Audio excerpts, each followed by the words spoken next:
Thanks, Stace. Now we have our research. Coming up, we're going to meet a super talented guest.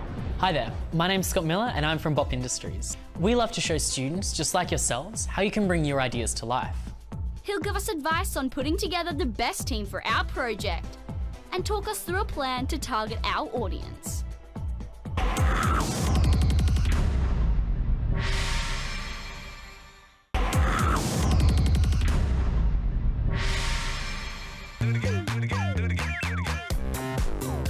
In this episode, we're starting the first few steps of our coding project that will help assist Queenslanders with cybersecurity. We have to listen to our customers and understand what their problems are so we can actually build things that really help them.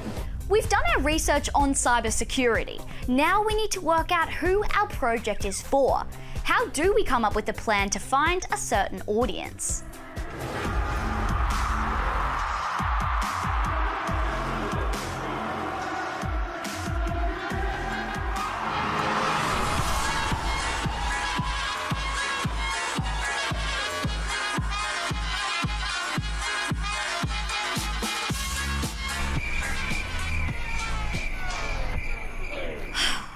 You can have the greatest idea in the world, but it won't reach its full potential if it can't find its right audience. Big ideas, cool tech, and finding an audience is what Bop Industries is all about. Hi there, my name's Scott Miller and I'm from Bop Industries. Bop Industries is an education and technology company that travels around the world teaching primary and high school students about entrepreneurship, tech, and innovation. We love to show students, just like yourselves, how you can bring your ideas to life. Would you believe me if I told you that I've been doing this since I was 14 years old? I love coming up with big, crazy ideas and then figuring out how to make them work.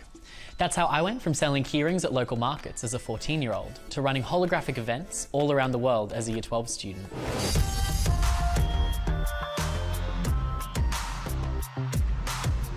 Now, as a 20-year-old, I have the really exciting job of working with students just like yourselves from all around the world, bring your ideas to life.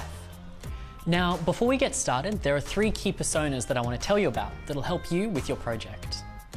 Now, when it comes to building a strong team, you need 3 key personas, and those are hipsters, hackers, and hustlers. Companies all around the world have these 3 key personas on their teams to help them solve big problems and build really effective teams to create really exciting solutions. So what we're going to look at is hipsters, hackers, and hustlers, and how you can incorporate those into your team. First up, we have our hipsters. Now, our hipsters are very design focused and they have a lot of great ideas. They love to make sure things look great and work smoothly for the customer. Next up, we have our hackers. Now, our hackers are problem solvers. They love to take a challenge and figure out how to build that final solution, looking at how things are going to work. And finally, we have our hustlers. Now, our hustlers are the leaders of the group. They make sure that everybody stays on track, and they're going to make sure that the final product is something that your audience is going to want to use. Now, when it comes to building your team for the project, it's important to have a mix of these 3 roles. But remember that everybody has different strengths. And if you've got a smaller team, that's okay. You can be more than one persona. For example, I'm a hipster and a hustler as well. I'm very creative and I have a lot of ideas, but I'm also very business focused and love to make sure that everybody's on track. So remember everybody's strengths in the team, and remember that it's okay to be more than one persona. As well as understanding your personas on the team, it's also really important to understand what kind of persona your customer falls into. In business, we call this our customer persona, and it's really important to understand because at the end of the day, your customers are going to be the ones that use your chatbot, so you need to make sure you're designing a chatbot that they genuinely want to use. It's important to develop a good customer persona because you're going to be considering them at every stage of your design process to make sure you're designing a chatbot that they genuinely want to use. An example of a customer persona might be someone that shops at their local sporting store. Let's call this person Millie. Millie is a frequent shopper at her local sports store, and most of the time will buy her activewear and sports equipment from there. She loves the store as she's a primary school health and physical education teacher, so she's always buying new sports equipment for her students to use, and she's always buying new activewear as she loves to keep fit after school. Millie loves buying new sporting equipment for her students that's bright, safe, and easy to use.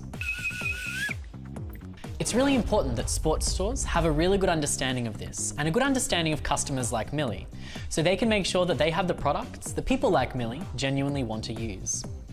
Before you start building your chatbot, it's important to think about who are your target customers going to be. Why are they using your chatbot? And why are they going to like your chatbot the most? And what are they using your chatbot for? A good way to do this and to start thinking about your target customers are to look at the other apps and websites that your target customers might already be using. Think about the features and the level of complexity within your chatbot. And finally, you've got to make sure that your chatbot is something that your target customers actually want to use and something they're going to enjoy using. For this, I recommend thinking about the sort of colours you're going to use in your design. Think about the sort of words you're going to ask in your questions, and think about how is your target customer going to use your chatbot, and is it going to be something that they're going to enjoy using? For example, if you're working with preschool students, you probably don't want to use big words and complex language that might confuse them. You want bright colours and really fun words to try and engage them as they work with your chatbot.